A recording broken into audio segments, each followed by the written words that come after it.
US-Pakistan Educational and Cultural Exchange Program is a story of connecting people living in two different parts of the world, having diverse cultures, languages, traditions, and social values. In 2007, I received a Fulbright scholarship to participate in Biology Teachers Exchange Program. Appalachian State University in North Carolina hosted 6 weeks training for Pakistani biology teachers to improve methodology, teaching practices, English language, and the use of information technology in education. During my stay at Appalachian, I got the opportunity to visit several schools to observe their teaching practices and approaches towards education. At the same time, I understand to live in different culture and with different people. It was not only the educational exchange but also a cultural one. I noticed that students, teachers and community don't know much about Pakistan and rest of the world. They have a minimum understanding of various issues across the globe. They either don't know or don't want to know, but there are several issues which can affect them, regardless of the fact where they are happening in the world.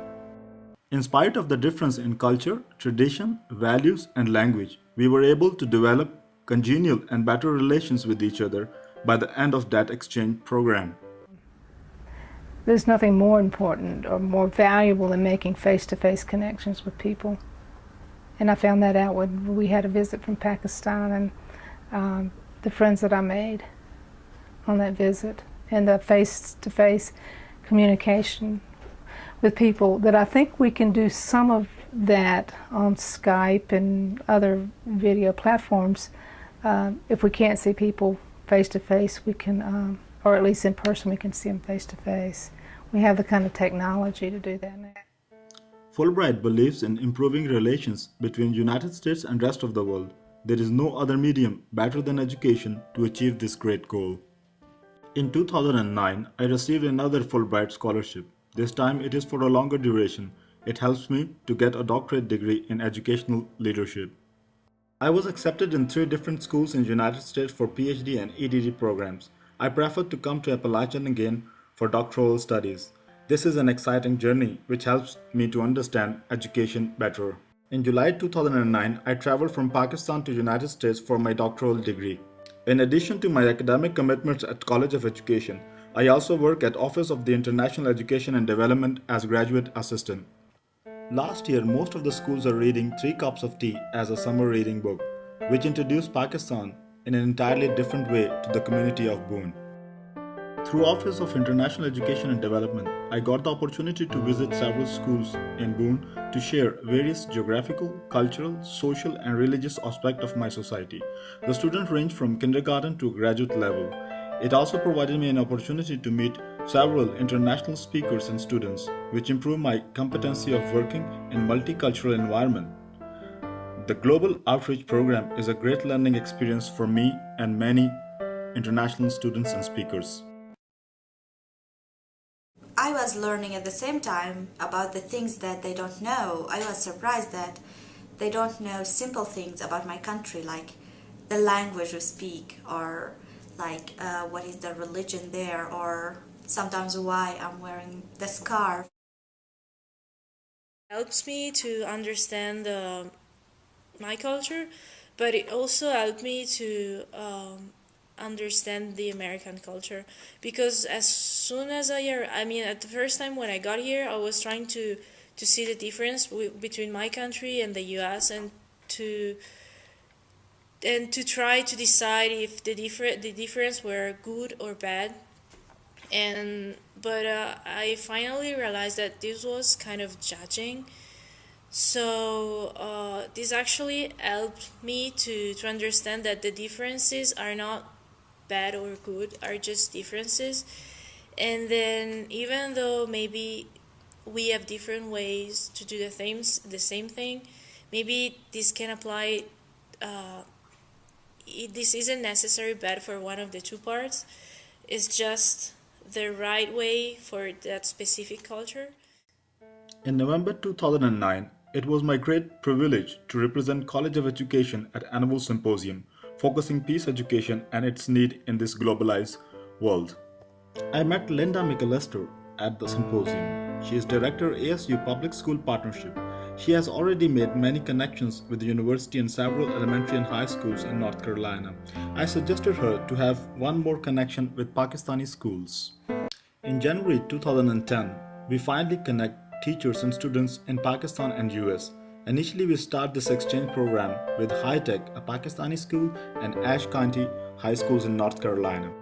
A social network of Ning has been provided to teachers and students on both sides to communicate with each other. So far, they have created their profiles and teachers are working on some sort of common assignments and projects. My expectations from this program is to provide this forum to the people in Pakistan and US to exchange their culture, languages, art, traditions, history, and social values. This is a time when we share and celebrate diversity. The effort is to help people on both sides to understand and appreciate each other. The expectation is that people find it useful and helpful and important to connect with other people across the globe, and that there can be some of this curriculum sharing. My huge hopes for this is that the students will be able to communicate their culture and understand what their culture is and realize that they're not that much different than the adolescents and kids that are in a completely different country. I think that's whenever we try and teach culture within the classroom using a textbook or other resources, it seems like we teach an archaic form of culture. We teach more of the tradition, which is really important too, but we don't focus on the contemporary culture. We don't focus on the fact that kids in Pakistan have cell phones too. They have internet access as well. They listen to music as well. And that it's not completely separate from how our students are living. So this project, I think, utilizes so many different forms of technology. I mean, we have created that proposal to have real-time conferencing, teleconferencing from an 8-hour time zone away, to do blogging, to do chatting, to do digital video and photo, and creating their own profile, I think, is a huge asset too. How do you represent yourself to the world? I think that leads to greater skills of how do you represent yourself to an employer? How do you represent yourself to an admissions recruiter? And so that speaks to the technology side. And then,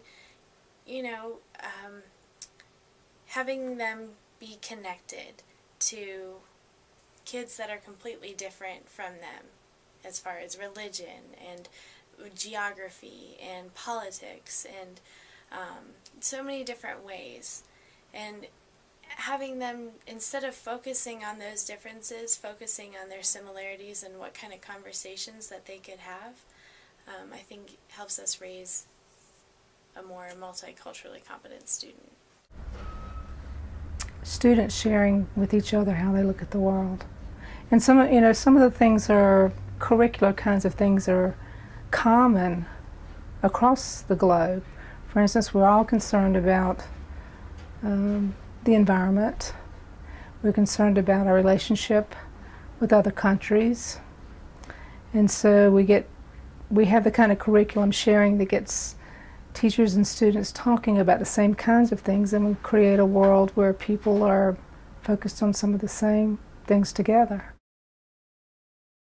So I'm trying to figure out how this can be an asset, and really a tool to learning, effective learning, and not necessarily just some other assignment or project.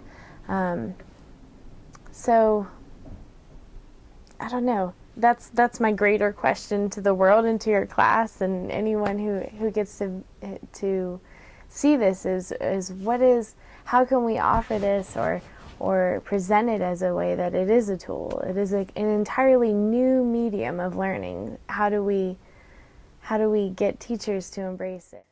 Today it is more important than ever to understand this globalized world. We must understand and appreciate each other. This is the only solution that our children live in a peaceful world in future.